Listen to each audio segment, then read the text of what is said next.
If only my quest for the paintings had started so well.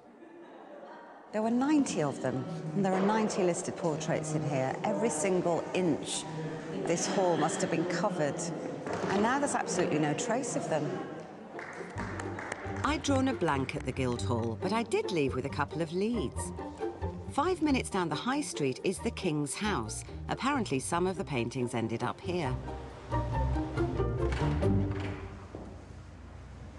Wow, very dark in here.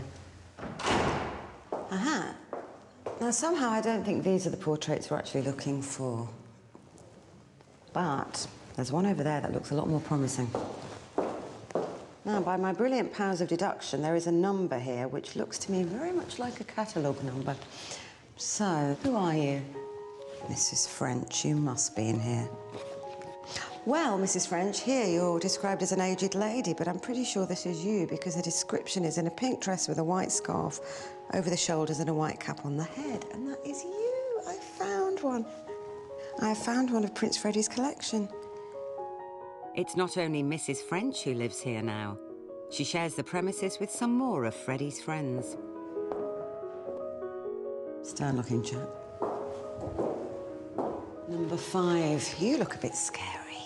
Miss Elizabeth Blomfields, in a red dress, lined with a blue and light robe over the shoulders, dark hair and flowers in it. You've made an effort. Now, this is really interesting. Clearly not one of Prince Freddie's, no catalogue number on it. This has to be something to do with the Duleep Singhs. That is a typical Punjabi face for a start. The almond eyes, the long nose, and the jewellery. Spot the odd one out. I've a feeling I'll meet him again later. But first, on with my quest to find Freddie's paintings. According to the catalogue, there were nearly 100 of them, but I've only seen a handful so far. Maybe someone here knows where the rest of them ended up. The Ancient House Museum was another of Freddie's gifts to Thetford. Curator Oliver Bone has a treasure trove of material about the original exhibition, which obviously caused quite a stir. Yes, we have here an interesting thing. It's a wooden block with a metal plate which shows the opening event itself with all the people and the paintings on the wall. I think in the middle there's a framed photograph of Prince Frederick Duleep Singh through a centre stage. Oh. So it's rather poignant, isn't it? Because he didn't live to see the day when all the portraits were on display. It's a very Indian thing to do, strangely.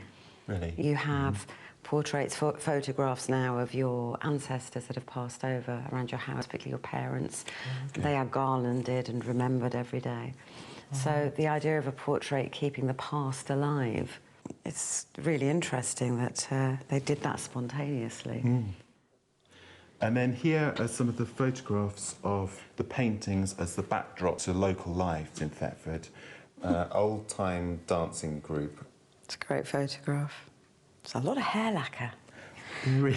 Yeah, that must have been the scent of lacquer. And then this is one of my favourites. This is the Mayoress of Thetford's knitting party from the 1940s. Oh, so part of the war effort, was this? Part of the war effort. So all these ladies proudly displaying their scarves and socks and balaclava helmets.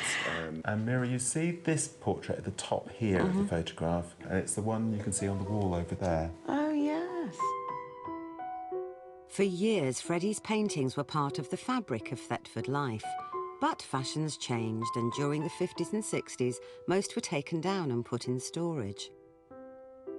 At least these ones escaped that fate.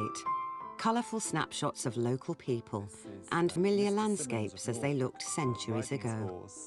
Dogs in the fields, and then on the skyline behind you can see the outline of Norwich with the spire of Norwich Cathedral pointing up.